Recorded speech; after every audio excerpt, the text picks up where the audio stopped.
美国联邦参议员马克·鲁比欧和克里斯·库恩斯提出两党法案，要求给予逃离中共破坏的维吾尔人获得优先难民身份。这则法案名为《维吾尔人保护法》，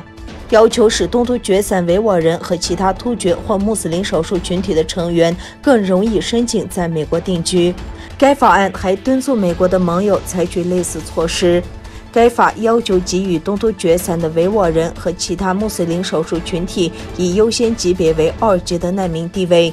优先级为2的身份可以使维吾尔人不用经过联合国直接申请美国政府难民身份，从而减少了人们可能会在中转的第三国被驱逐的担忧。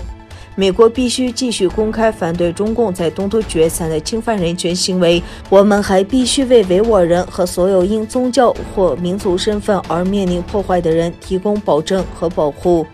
库恩斯在一份声明中说，为了有效地与中共竞争，我们必须做好自己，方式包括展现我们的价值观，并欢迎那些被不公正地关押在东突厥散或被迫逃离东突厥散的人。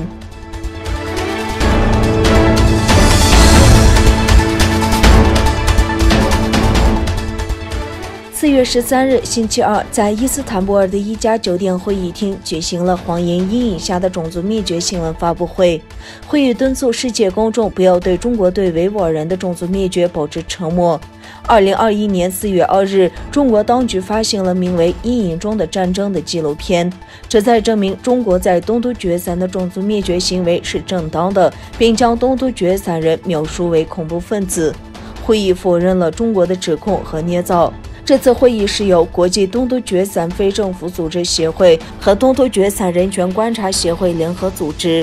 包括伊斯兰世界非政府组织联盟、国际难民保护协会和东突厥散基金会在内的数十个非政府组织的负责人和代表出席了会议。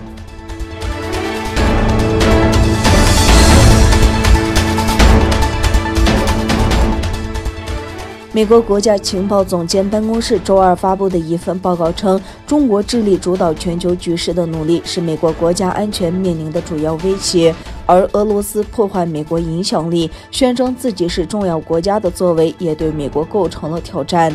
美国情报界认为，中国将继续利用举国之力扩大全球影响力，削弱美国的影响力，分化美国与盟邦之间的关系，并建立有利于中国体系的新国际准则。同时，中国领导人也将寻求战略机遇，在符合中国利益的情况下，试图降低与华府的紧张关系。美国国家情报总监海恩斯看待中国对美国构成的国家安全威胁时说，对美国情报圈来说，中国对美国构成的国家安全威胁现在是头等优先要务。中国已逐渐成为与美国几乎旗鼓相当的竞争者，不但在多个领域挑战美国，还推动改变国际规则，要朝向有利于中国专制体系的方向发展。他指出，俄罗斯也试图破坏美国的影响力，伊朗将对美国和盟友在中东的利益构成持续威胁，并努力破坏美国的影响力。随着朝鲜升级其常规军事能力，它对美国和盟友构成越来越大的威胁。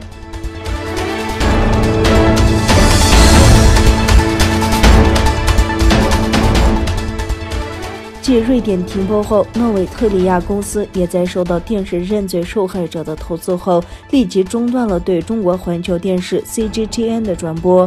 电视认罪受害者呼吁全球电信商不要充当侵犯人权的同谋。据报道，诺维特里亚电信公司在收到中国环球电视和央视4套强迫电视认罪受害者提交的诉求后，立即停播了中国环球电视网。之前，特里亚公司在2名瑞典受害者通过当地媒体发出呼吁后，已默默停止了对中国官媒电视的传播。在过去几周里，几十名曾被中国环球电视网和央视4套频道播出强迫电视认罪的受害者，直接写信给各国电视供应商，要求他们慎重考虑默许播放这些频道与严重侵犯人权行为的共谋关系。